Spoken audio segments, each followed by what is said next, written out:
Michael Jackson no fue una superestrella, fue una víctima. Más allá de las mansiones, la fama internacional, los millones de dólares y las giras, había un hombre roto, cuya vida estuvo marcada por problemas emocionales, crueldad y sobre todo muchísima soledad. Si pensabas que Jackson había sido alguien con una vida envidiable y unos cuantos problemas, te equivocas. Después de escuchar su historia a profundidad, puede que lo que pienses de él cambie por completo, ya que no hablaré tanto de discos y giras, sino de su vida personal y sus oscuros pensamientos. Desde su padre golpeador y el asunto con los infantes hasta el día que se fue de este mundo. Es agosto de 1958. En una pequeña ciudad industrial llamada Gary, en Indiana, nace un niño que cambiará el mundo del entretenimiento para siempre. Sus padres son de clase baja. Joseph Jackson, junto con su esposa Catherine, tienen 3 hijas y 5 hijos. Su madre es cariñosa, pero su padre es un hombre muy disciplinado y estricto, muy estricto, y siempre está en búsqueda de mejorar la calidad de vida de la familia. Sin embargo, las cosas que su padre está por hacer para mejorar la economía familiar van a traer graves consecuencias en la salud mental del pequeño Michael. Joseph nota que sus hijos desde pequeños tienen habilidades para bailar y cantar, por lo que decide crear un grupo familiar al que Michael Jackson se une cuando tan solo tiene 6 años. Su padre rápidamente adopta el rol de manager y pone a sus hijos a trabajar duramente porque sabe que los chicos tienen potencial para destacar en el mundo artístico. Pocos años después, los Jackson 5 ganan un concurso de talentos. Después de esto, empiezan a hacer pequeñas giras por bares, auditorios locales, bailes escolares y clubs nocturnos. En 1967, Joe profesionaliza la banda firmando su primer contrato con una discográfica. El éxito de todo el grupo va en aumento y empiezan a tener un reconocimiento cada vez mayor. Sin embargo, detrás de todo este reconocimiento hay una triste cara oculta. ¿Recuerdas que te dije que Joe era un padre estricto? Bueno, no solo era estricto, también era violento. Este les gritaba y los golpeaba durante los ensayos para que las cosas salieran a la perfección. Se sentaba en una silla enfrente de ellos con un cinturón en la mano para observarlos detenidamente. Cuando Michael creció, declaró lo siguiente en una entrevista: nos veía ensayar mientras tenía un cinturón en su mano. Te destrozaba si te equivocabas. No solo estábamos ensayando, también estábamos nerviosos, porque él se sentaba en la silla y si no lo hacías bien, te destrozaba. Yo lo entendí muchas veces. Después al entrevistador le pregunta: ¿solo usaba el cinturón? A lo que Michael responde al borde del llanto: ¿cómo puedes preguntarme eso? El entrevistador lo cuestiona diciendo: ¿qué más usaba para golpearte? Y Jackson contesta: cuerdas de metal o lo que sea que tuviera a la mano. Años después, en una entrevista con Oprah, Michael declara lo siguiente: era muy estricto y muy duro. Tan solo con su mirada te asustaba. Había veces en las que venía a verme y yo tenía tanto miedo que me daban ganas de vomitar.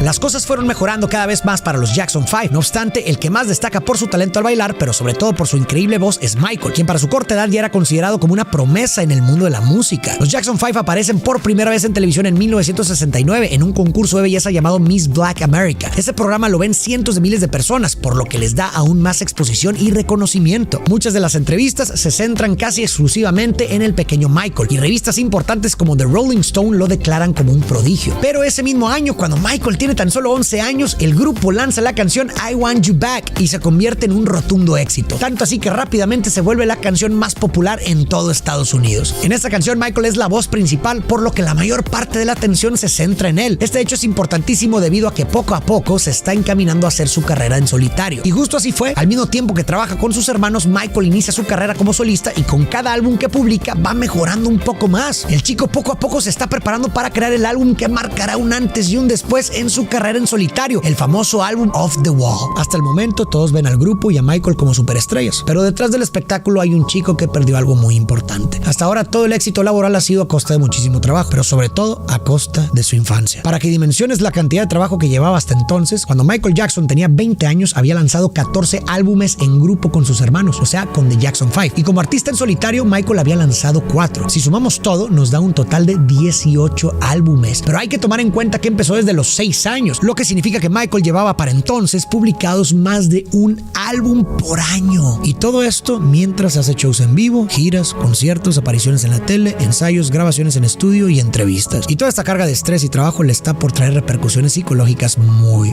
fuertes. De hecho, el mismo Michael muchos años después declaró en un discurso lo siguiente: mi infancia fue completamente arrebatada. No había cumpleaños ni navidades, nunca hubieron los placeres de una infancia normal. Estos fueron sustituidos por trabajo duro, lucha y dolor a cambio de cosas materiales y éxito profesional.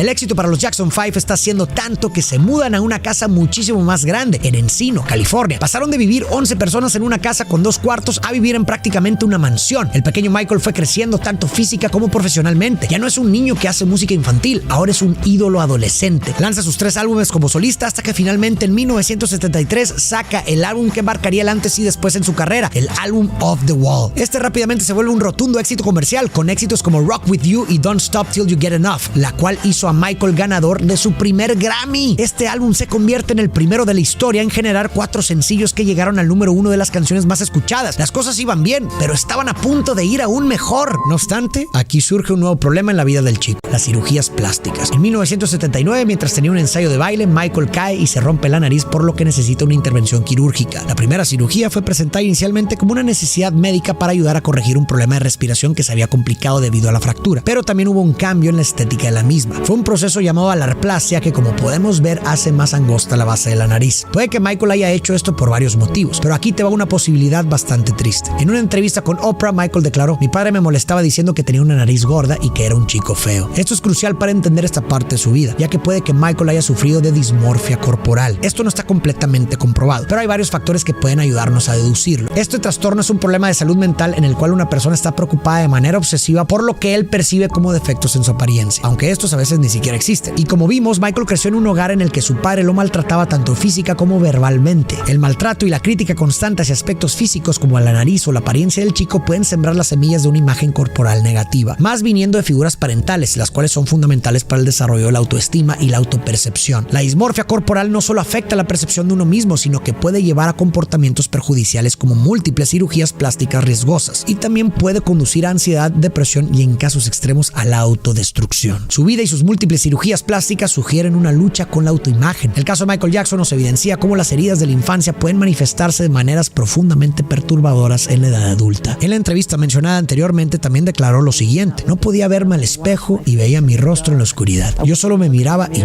lloraba todos los días". En 1982, Jackson lanza el álbum que lo cambió todo, un álbum llamado Thriller, el cual sacudió al mundo. Rápidamente se convirtió en el álbum más vendido de la historia y en febrero de 1984 gana 8 premios Grammy, estableciendo un récord. Las canciones Beat It y Billie Jean y Thriller son inmensamente populares, con más de 66 millones de copias vendidas en todo el mundo, y algunas estimaciones sugieren que el número es mucho mayor. Thriller es el álbum más vendido de todos los tiempos, tanto así que logra posicionarse en la lista Billboard 200 durante varios años y pasó un récord de 37 semanas en el puesto número 1. También el memorable video de Thriller revoluciona la forma en que se hacen y se perciben los videos musicales, consiguiendo ganar el primer premio MTV Video Vanguard Award en 1984, más tarde renombrado Michael Jackson Video Award en su honor. Pero Michael no se quedaba todo para él, sino que también empieza a apoyar a muchas causas benéficas. En 1985 participa en We Are the World, que recauda más de $60 millones para ayuda humanitaria. Esta es una canción de caridad grabada para recaudar fondos para la crisis humanitaria en África.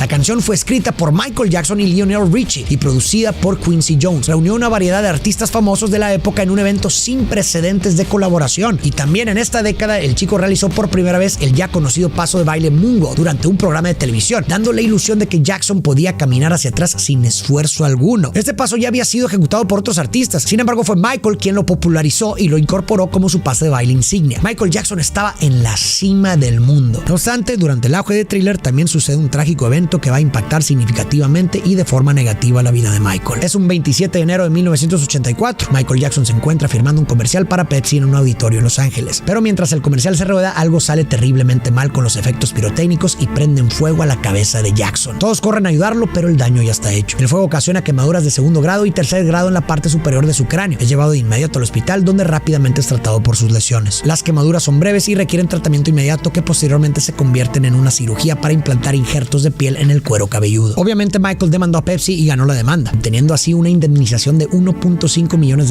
los cuales donó al centro médico para quemados llamado Broadman Medical Center. Sin embargo, además del daño físico, el percance también tuvo un impacto emocional y psicológico significativo en Jackson. Si de por sí ya era extremadamente consciente de su apariencia debido a años de escrutinio público, críticas por sus notables cambios físicos y el trauma que le dejó el maltrato psicológico por parte de su padre desde pequeño, el accidente solo exacerbó todos esos sentimientos. Pero eso no es lo peor. El dolor crónico derivado del accidente y las subsiguientes cirugías hizo que Michael empezara a tomar analgésicos, muchos analgésicos, a los cuales se volvería dependiente y serían la causa de un muy grave, trágico y triste accidente.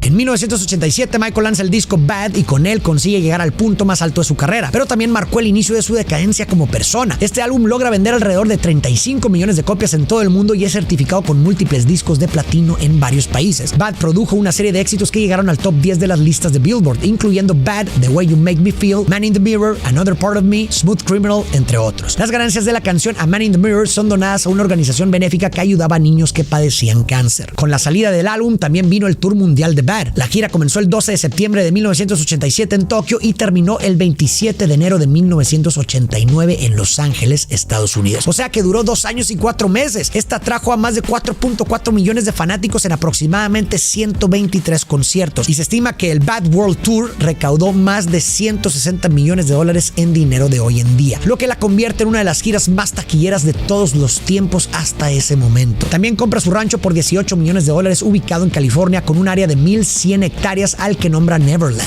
el cual inaugura en 1989. Dentro de Neverland podían encontrarse, entre otras cosas, una sala de cine, un zoológico y un parque temático, un carrusel, un largo ferrocarril y una montaña rusa. Todas estas instalaciones fueron adquiridas por Jackson para entretener a los numerosos niños con enfermedades terminales que recibían el rancho, por quienes siempre había brindado ayudas altruistas y en su afán por mantenerse próximo a su infancia. A este lugar Michael llegó a invitar a figuras como Macaulay Culkin y a Corey Feldman. El nombre de este lugar hace referencia a El País de Nunca Jamás de Peter Pan, en el que los niños solo se divierten y nunca se vuelven adultos. Ambos, el álbum y la gira que mencioné hace un minuto, no solamente son monumentales en términos de éxito comercial y crítico, sino que también marcan un cambio en la forma en que el mundo ve a Michael Jackson. Se convirtió en un ícono global durante ese periodo, ganando una cantidad sin precedentes de fama y reconocimiento. En ese momento también publica su autobiografía llamada Moonwalk, en la que ofreció al mundo una visión detallada de su vida y su carrera, convirtiéndose en un bestseller, y en la que Jackson escribe: "Soy una de las personas más solitarias del mundo".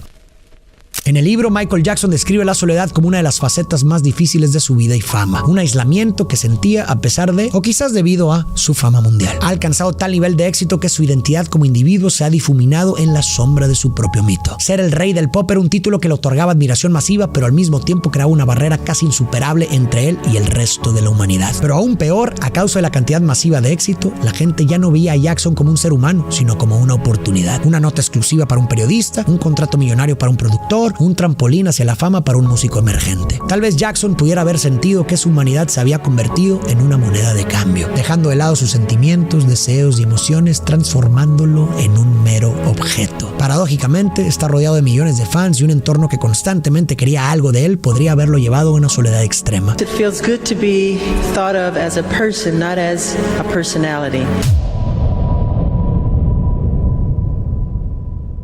En 1991 lanza el álbum Dangerous y, como casi todo lo que Jackson toca, se convierte rápidamente en un éxito comercial y crítico. Singles como Black or White y Remember the Time encabezan las listas. Un año después hace una gira mundial llamada Dangerous World Tour, la cual es un gran éxito y solidifica aún más el estatus de Jackson como una superestrella mundial. Más tarde consigue otro hito en su carrera como artista. En 1993 participa en el show de medio tiempo del Super Bowl, revolucionando estos espectáculos por completo. No obstante, en agosto del 93 el infierno se desata. La policía de Los Ángeles inicia una investigación después de que Jordan Chandler, un niño de 13 años, y su padre Evan Chandler acusan a Jackson de conducta sexual inapropiada, lo cual crea un infierno mediático para el artista. Posteriormente, la casa de Jackson en el rancho Neverland es registrada por la policía, pero las autoridades no encuentran evidencias concluyentes. Michael Jackson está de gira internacional en ese momento y la noticia del allanamiento envía ondas de choque a través del mundo del entretenimiento. Sin embargo, 4 meses después, Michael Jackson es sometido a un registro corporal y las autoridades toman fotos de sus partes íntimas. Las fotografías tomadas son usadas